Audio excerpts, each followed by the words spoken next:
Let's talk about cholesterol because that's another one that scares people a lot when it comes to going on the carnivore diet. Welcome back to my channel. I am Sylvia and I'm a carnivore diet coach. When I talk to people about the carnivore diet, the most common thing that comes up is, oh, what about the fiber? And the secondly, what about cholesterol? Isn't eating all that red meat going to increase your cholesterol and then the cholesterol will kill you? And this is something I had to struggle with myself before I went on a carnivore diet and had to answer it for myself. And these are my conclusions. Now, for all of you that are looking for guidance, I'm not a medical doctor. I am not a cardiologist. This is something I've done for myself, and I'm sharing my perspective with you. But if you need a professional advice, I'm sure you know where to go. The number one thing that I've learned about cholesterol is that it is essential to human life. Our brains cannot function without it. We need it for all our hormonal processes, and even things as absorbing vitamin D3 from the sun. We in fact make it in our skin. We need cholesterol for it, which makes sense because if you listen to many vegans, especially those that live in the tropical climates and eat the fruits mostly, they usually are vitamin D3 deficient because they don't have enough fat in them and they don't consume any. And so cholesterol is so essential that if you don't have enough of it in your diet, your body will make it. Another thing I learned is that the populations that were studied from the perspective of their cholesterol in their blood, those that live the longest, have the longest life expectancy, also have the highest blood cholesterol. Another thing is that the more cholesterol you have, the less likely you are to develop dementia or Alzheimer's, something that hasn't been discussed in mainstream very often. Another thing that is being discussed more and more these days is that while we see increased amount of cholesterol in people that develop coronary heart disease or have heart attacks, we see that the cholesterol is higher, but the linkage between cholesterol causing those diseases has to be yet established. So there seems to be a correlation, but for sure, we really don't have the causation. And so the mainstream view is that you need to, one, work at lowering of your total cholesterol, and then be really afraid of the low density lipoprotein cholesterol that is the quote unquote bad cholesterol. And I personally never bought into that way of thinking, but I think I know why this is prevailing, because these are two metric that currently there are medicines for, and it can be managed to be brought down. But there's other aspects to cholesterol, things like high density lipoprotein. So the good cholesterol, if it's normal or within the range, you are healthy. Your triglycerides, if they're within the range, you are healthy. And also total cholesterol to your HDL cholesterol will also tell you about your overall health.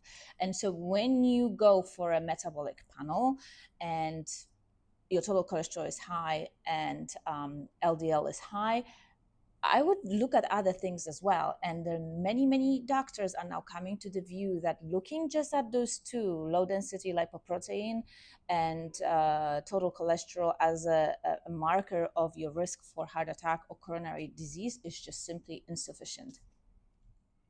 Myself, I go for blood work every year, not because I'm dying to do it, but my employer sponsors the whole wellness program, and they give us insurance credit if we have our blood work done every year.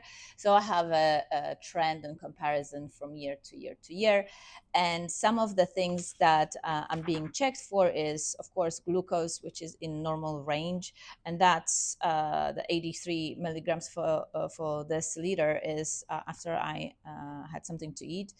Then the next one, important one, is hemoglobin A1C, which shows insulin resistance, and it's decent. Probably could be lower, but then again, I did it after a meal. And then we come to the LDL cholesterol, which according to the current standards is very high, but like I said, I don't worry about it. And the next one is the cholesterol to HDL ratio, which is within normal range, and so goes for the triglycerides. My HDL cholesterol is in healthy ranges as well. And then we come to the total cholesterol, which is way too high per current standards. Again, I don't worry about it. If you go back to 1973, the standard was about 250, with the standard deviation will be 35. So I would be well within the normal range, or maybe slightly off. So in my view, just nothing to worry about. But don't take my word for it. If you need to get tested, get yourself tested. And if you need to do something about it, I think there are just better ways to managing risk of heart disease and coronary diseases than just relying on the total cholesterol and LDL. I would go for a coronary artery calcium scan. I would get a fasting insulin test. I actually had those done as well, and they are perfect. So at this time, I'm a carnivore for the last 5 years. And the reason I ended up on the carnivore diet isn't anything great. I was just so sick, and I was looking for anything that would help me. And I've tried so many different things. Why not this one, as crazy as it sounded? And so I went on a carnivore diet to reverse rheumatoid arthritis, chronic constipation, and depression that would come and go with different levels of inflammation that I was dealing with. And it worked. I reversed rheumatoid arthritis, my mood improved, and I resolved chronic constipation. And there was many other benefits to going on the carnivore diet. And so I made a calculation.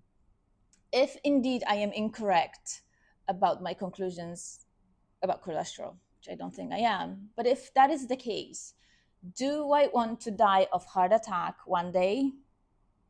Or do I want to not die of heart attack or coronary heart disease and be in pain for the next 30, 35, maybe 40 years and be depressed and miserable? And I decided that I much rather be happy, pain-free, be able to move, exercise. And if one day I'm going to keel over and die of heart attack and it being one and done, so be it. And this was my calculation. All right, so I hope this has been helpful. And many of you asked me about my perspective on cholesterol. That said, do your own research, talk to the professionals. But I would say most of all, do those other tests. Don't solely rely on the total cholesterol or LDL cholesterol reading. It may be scary if you see everything in red, like you saw on my chart.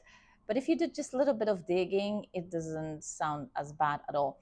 There is a great presentation by Ivor Cummins, the Fat Emperor, about cholesterol and how to interpret it. He's really good at explaining it in layman terms. I will link it in the description box. Be sure to check it out. In the meantime, if you haven't yet subscribed, hit that notification bell, sign up for my mailing list, and I will see you in my next video. Bye.